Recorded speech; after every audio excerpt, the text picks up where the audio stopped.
that the Colorado Rockies get consistent performance out of their starting pitching? Will the Bats ever wake up starting today at 20th and Blake?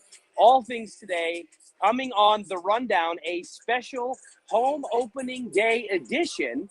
And I am so excited to be back up here on the rooftop. It feels good to be back in Coors Field. Thankfully, the weather seems to be opening up. The Rockies somehow find themselves 6 games back in the division despite having only played 5 games. So not the best start, I would say, to be starting off here at home. But the vibes can't be higher than home opening day because in theory, especially this year, it can only go up. And we got some interesting news from Bud Black earlier today about Chase Dollander and potentially the use of some torpedo bats that I want to get into. But the one, I don't want to start on a down note. I definitely don't want to start on a down note. But I will say, as I am rocking the license plate edition of the City Connect jerseys that we got, that seems to be something that started off with a lot of negativity. And I suddenly think we're going to look back on these specific jerseys a little bit more fondly, given what was leaked out just the other day about the upcoming City Connect jerseys, which don't look all of that great. Take a look on the screen at what is supposedly going to be the Rockies' new City Connect jerseys. You can see like a light blue and purple mixture there. I don't know if they were going for colorful Colorado. And then right about the breast line there, it just cuts off and it's got these red rings around the sleeves. Listen, I know it can be easy to be Mr. Critical, right? It's always easy to like snipe at certain things, or it's easier to criticize and point out a problem than it is to solve it. But good Lord, those are ugly, right? I cannot be the only one. If you're in the comments and you feel a certain way about it, please let me know, because I just feel like, to me, it looks like those like 90s era pajama t-shirts that we used to wear as kids with all the bright pastel colors. And then it also kind of seems like they were printing the shirt from the neck down. And when it got about a third of the way through, it like ran out of toner or it ran out of ink. And so they're like, all right, let's just make the rest purple. I just don't know how you look at that specific jersey and think that's Colorado. At least with these, you got the license plate and it feels very mountainy and the like. And I know that maybe some of the more purple tone lends back to the 30th anniversary, which is the home opening day that we are celebrating today, the 30th anniversary of Coors Field as the ballpark, one of the best ballparks in Major League Baseball, undisputedly, in my opinion, turns 30 years old. Dante Bichette is going to be throwing out the first pitch. They've got throwback T-shirts. They've got special concessions deals. And, man, I'm excited. And if the Rockies are going to keep things semi-exciting going into this 2025 season, the Bats are going to have to wake up a little bit. They don't have to necessarily fully return to the Blake Street Bomber era. But, man, you have a situation where, traditionally speaking, the one thing that holds the Colorado Rockies back more than anything else is their inconsistency and their inability to get quality starting pitching. This season so far, I know it's a small sample size, that's not the case at all. They have the best starting ERA in baseball. And then their bullpen comes in and just wipes it all away and then some, in conjunction with the fact that the Bats thus far are just pretty damn cold. And you hope that this is going to be a year where Kris Bryant, who just, by the way, just now played his 162nd game as a Colorado Rocky, which means in the 3 years that he's been here, he's averaged about a third of a season per year.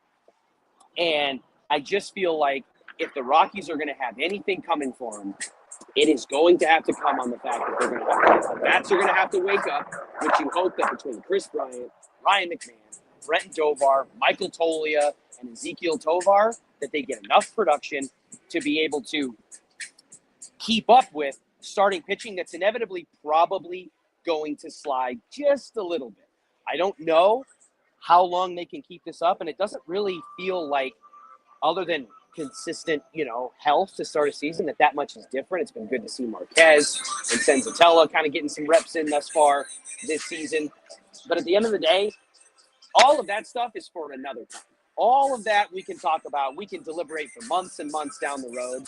All I know is I think that today we just get the privilege of celebrating that opening day is what it is. It doesn't matter what they look like 9 months from now, 6 months from now. That loss column might have 3 digits by the end of the season, but right now it's just a single digit. And we get to enjoy the ballpark. The weather is clearing up. Yesterday, as I was, I'm sure a lot of you were kind of looking around like, I don't know if they might not play this game. And it's cleared up. It's feeling good. We did get an announcement earlier today, and we're going to talk to some people around the station who we've got planted around town. Will Peterson, who is out at our Corona Home Opener watch party. We've got Anilo Piro, our social media manager, who was at Bud Black's media availability just a little bit earlier. Jake Shapiro buzzing around, who helped break some news about Chase Dollander, who's going to make his major league debut on Sunday in the 3rd game of this home opening weekend. There's going to be so much to get into. I can't wait to check into all of it. But on Chase Dollander, while we're waiting for Will Peterson to check in with us here from across the street at El Patio, where we're having our Corona Home Opener party. Oh, do we have him? Do we have him now? Will Peterson. Will, you are live over at How are you? Doing good, man. How are you? You are live over at El Patio for our Corona Home Opener party. What's the vibe over there, man? Man, it's good. It's starting to fill up a lot. Let me show you Cease and Josh here. We got Josh Over, we got Cecil Lammy, we got Brian.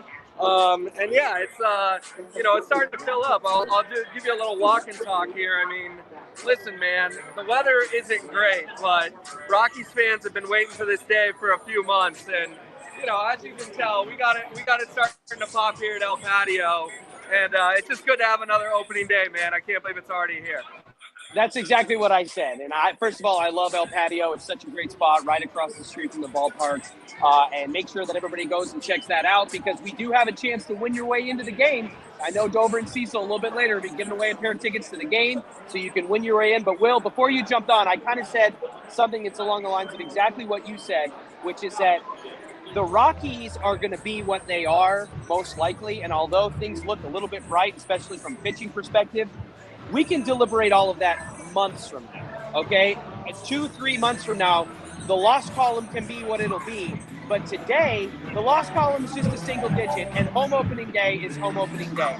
So it's hard not to feel a little bit of positivity and infectiousness just because of the fun nature of the ballpark and baseball here in Colorado.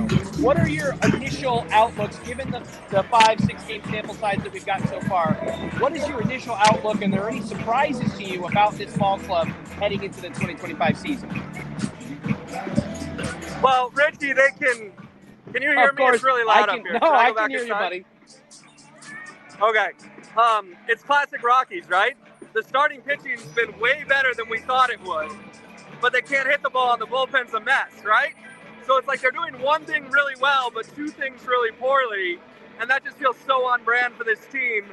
They come back to Coors Field, haven't thrown a pitch, and they're 6 games back in the NL West. Are you kidding me? They haven't even played 6 games. It's unbelievable. And then it's not just that the Dodgers, who are being the Dodgers, the Padres are 7-0 right behind them, undefeated as well. Will, if I gave you the opportunity for a friendly wager, and I said for last place in the division, I'm going to give you the Rockies, or you can take the field. Which would you take? Do you think the Rockies have a puncher's chance not to finish last in the division, given the competition that they've got? No, I don't, because I think the Dodgers and Padres are World Series contenders. I think the Giants are going to be pretty good. And don't forget, Arizona went to the World Series just 2 years ago. Snakes alive. I mean, it's a bummer, because today is such good vibes and there's energy down here and all that.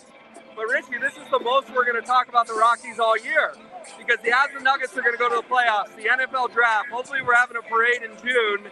And the next thing you know, everyone will go see their families in July, and we'll be at Broncos training camp. Like, that's what's frustrating to me, is that, like, this is the peak of our Rockies talk, and then the conversation in, I don't know, September will turn to whether or not they lose 100 for a 3rd straight year. So there's things to be optimistic about, don't get me wrong, but this is the year before the year before the year before the year, to quote Zach Bye.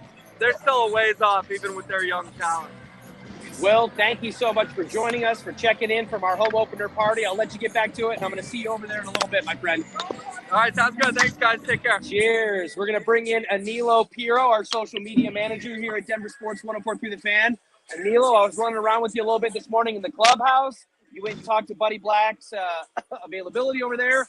What's the vibe in the clubhouse and down amongst the field there with the players as we close in on first pitch? Well, what's the old saying, right? Hope spring eternal, I think is how it goes. And there's a lot of that going around here at Coors Field. I mean, look, Kyle Freeland, I was able to ask him a question in the Rockies clubhouse about him being a Colorado kid. Like, what does opening day mean to him, right?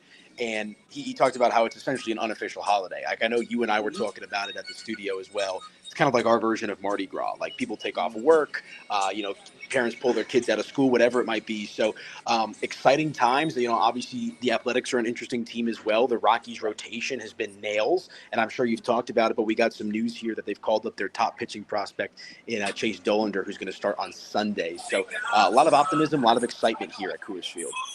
Agreed, man. And as I was just telling a little before you popped on, that's what's so special about home opening day or opening day in general is that it doesn't matter what the team is like 3 months from now or whatever. Opening day is still opening day. Hope springs eternal. The ballpark feels alive.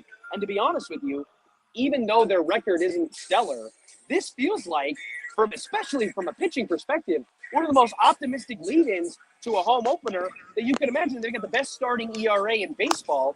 And then in true Rockies fashion, because there's always a yang to go with the yin, the bullpen is atrocious. So, Anilo, without a significant waking up of the bats, which I heard, and I'm sure you were there, you heard Bud Black talk about the need for this team to get back to the tradition of Rockies baseball, which is mashing and ballpark scoring.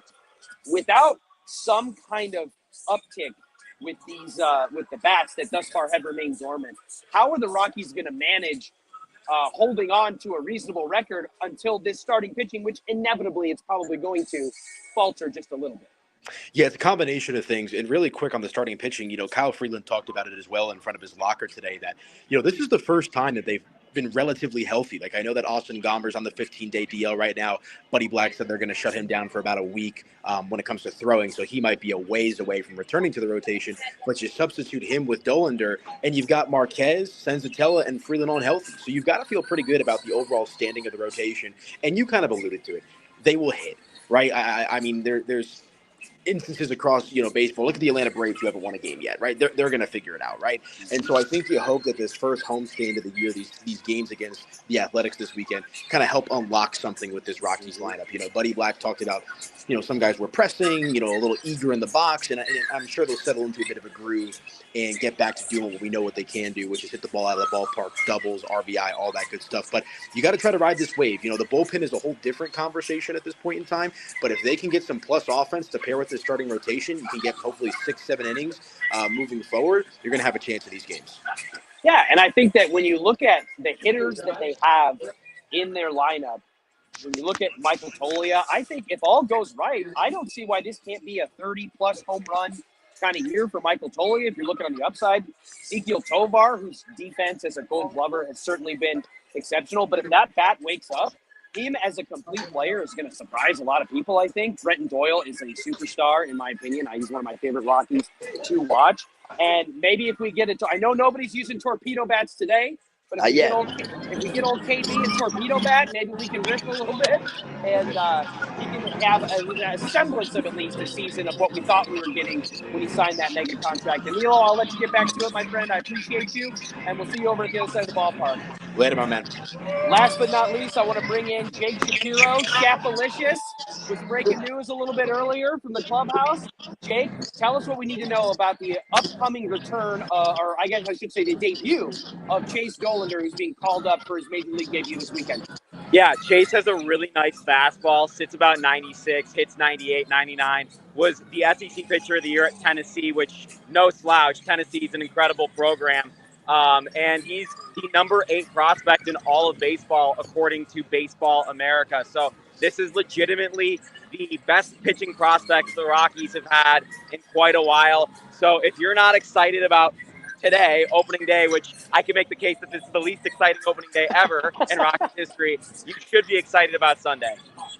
Now, Jake, considering the position that the Rockies are in this year specifically when it relates to the pitching, whereas you pointed out earlier this week, they have the best starting ERA in baseball right now, and then one of the worst bullpen ERAs in the major leagues. So considering that the fact that the starting rotation with Marquez, Senzatella, Freeland is pitching lights out, mixing in Dolander now, is that like Lisan Al-Gaib coming to lead his army, or is this maybe potentially messing with a good thing, and if it ain't broke, don't necessarily try to fix it? Well, he's replacing Austin Gomber, and Austin Gomber isn't very good at baseball, as we've seen ever since the Nolan Arenado trade. So I don't think he's going to mess up anything. He's taking a spot in the rotation that wasn't occupied because very early on in the season, there's enough off days where you can roll a four-man rotation. Richie, I know you were just talking about it with Danilo, that the bats will come and the hitters are going to hit. I disagree with that. I don't think that this is a good offense. And ultimately, honestly, for the Rockies to be a great team, and when the Rockies have been their best, they are a great pitching team, and they win a lot of games on the road. This is a sign of something the Rockies can build on for the future. And maybe this isn't the year before the year before the year before the year. Like Bruno Capello, he's 2 years away from being 2 years away. But at this point in Rockies history, in my opinion, I think they're actually in a pretty good spot with their pitching rotation, with the old guys still here and the young guys coming. Jake, I tossed it out to Will at the start of the show. I'll toss it out to you because you just kind of alluded to a disagreement with me on the bats, and by and large, historically speaking, you're probably right. Maybe I'm just getting swept up in the optimism of being back in my favorite place in Lodo, which is the rooftop at Coors Field. If I gave you a gentleman's wager to take the Colorado Rockies or the field to finish last in the division, do you have any confidence that the Rockies will not finish at the bottom of their division this year? Do I have to say anything? Like, that's a ridiculous question. The Rockies are the last place team in the NL West. They belong there. That's their home. You know, at least they have a home. These guys over here, the A's, they don't have a home, man. So be fortunate you have a home. That's right. That's right. We're not having to do pregame media availabilities in a tool shed like they've been having to do up in Sacramento at the minor league park. Jake, on the way out, I guess another pessimistic question that I bet I can guess the answer to. Do we see a Rockies ball club with 3 digits in the loss column for a third consecutive year? Yeah, I had this team in our official website predictions losing 105 games. Rich, you know what that means? They're not only going to lose triple digits games this year, they're going to lose triple digits from this point forward because they've already lost 5. So I think this is where the Rockies bottom out. I think this is going to be the worst season in Rockies history. But it is really nice, by the way, to see you back up on the rooftop. I can actually see you up here. So if you look down at me, oh, there you are. Yeah. That's so funny. So at least we have the rooftop, Richie, and I know you love it up there. The rooftop lives forever. 100 losses, 100 wins, doesn't matter. The beers are cold up here, and the weather's getting a little warmer, at least it was. The sun came out for a second. Jake, thank you so much for all you do at Denver Sports 104.3 The Fan and DenverSports.com, and I will check in with you another time. Appreciate you. Have a good rest of your day. All right, I'm going to go back to annoying Mike Kliss. I'll talk to you later. Cheers to the rest of you out there. Happy home opening day. Like I told Will and Anilo and Jake, it doesn't matter what happens from here forward, whether they lose 100 games, whether they lose 105 and have the worst season in Rockies history, as apparently Jake Shapiro is confident they will. Home opening day is special for all the reasons that we mentioned, and I hope that you, as I'm about to, will celebrate it as best you can. We'll catch you on Monday at the same time, the same place. Have a good day, everybody. I do what I love what I do. Second nature to put in